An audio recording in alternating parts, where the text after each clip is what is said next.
सुगंधा और उसकी सास कांता के बीच एक अजीब सी जंग रहती थी।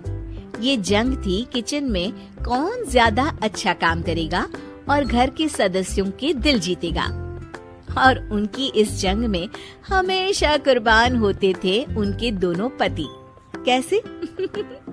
आइए देखते हैं इस किचन पॉलिटिक्स की कहानी में। एक दिन किचन में, माँ जी, आज मैं बना रही हूँ मेथी की सब्जी।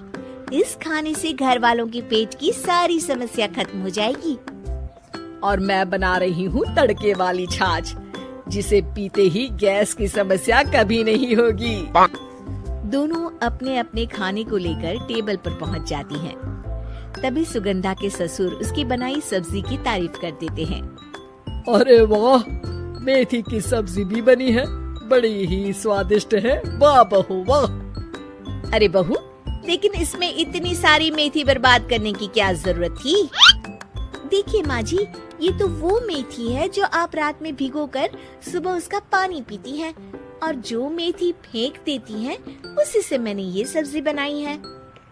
अरे वाह बहू, तुमने तो बड़ा ही समझदारी का काम किया। बस अब क्या था, कांता जी का तो मानो ये सुनकर खून ही सूख गया। वो फैसला कर लेती है कि किसी भी तरह वो अपने खाने की तारीफ लेकर ही रहेगी और सुगंधा को किचन में उसकी कमियां गिनाएगी। कांता फ्रिज खोलकर देख रही होती है और फिर सुगंधा से कहती है, अरे बहू, ये क्या, पूरा फ्रिज गंदा पड़ा है। तभी वहाँ सुगंधा का पति आ जाता है। वो सुगंधा को डांट कर कहता है, सुगंधा, तुम्हें कितनी बार कह रखा है कि वायरस फैल रहा है, साफ सफाई का पूरा ख्याल रखना है, लेकिन तुम किचन में इतनी गंदगी रखोगी तो कैसे चलेगा। सुगंधा सास की तरफ देखती है, जहाँ वो मुस्कुरा रही होती है। सुगंधा समझ जाती है कि सास ने उससे बदला लेने के लिए ये सब किया है। दोनों रात के खाने की तैयारी में लग जाती हैं। दोनों ना एक दूसरे की तरफ देखती हैं और ना ही एक दूसरे से बातें करती हैं। रात को खाने की टेबल पर एक एक कर दोनों कई तरह के अलग अलग व्यंजन टेबल पर लगा देती हैं और अपने अपने पति के पास जाकर खड़ी हो जाती हैं। अरे खाइए जी खाइए, मैंने बड़ी मेहनत से बनाया है। प्लेट में वो खाना डालती हैं। सुगंधा भी दोनों की प्लेट में खाना डालते हुए कहती है, बड़ी ही मेहनत लगी है इस खाने को बनाने में। हाँ, दोनों को ना चाहते हुए भी सारा खाना खाना पड़ता है। कहीं दही तो कहीं मलाई तो कहीं मसाला। और इन सब के बाद दोनों बड़ी ही मुश्किल से अपने कमरे में सोने जाते हैं। लेकिन अगली सुबह सुगंधा का पति चिल्ला रहा होता है, हाय रे, हाय मेरा तो पेट खराब हो गया। हाय माँ, बहुत दर्द हो रहा है। तो वहीं कांता के कमरे से भी कुछ ऐसी ही आवाज आने लगती है। हे भगवान, इस सास बहू की लड़ाई हमारी जान लेकर रहेगी। जाओ कोई डॉक्टर को बुला कर लाओ। डॉक्टर आते हैं।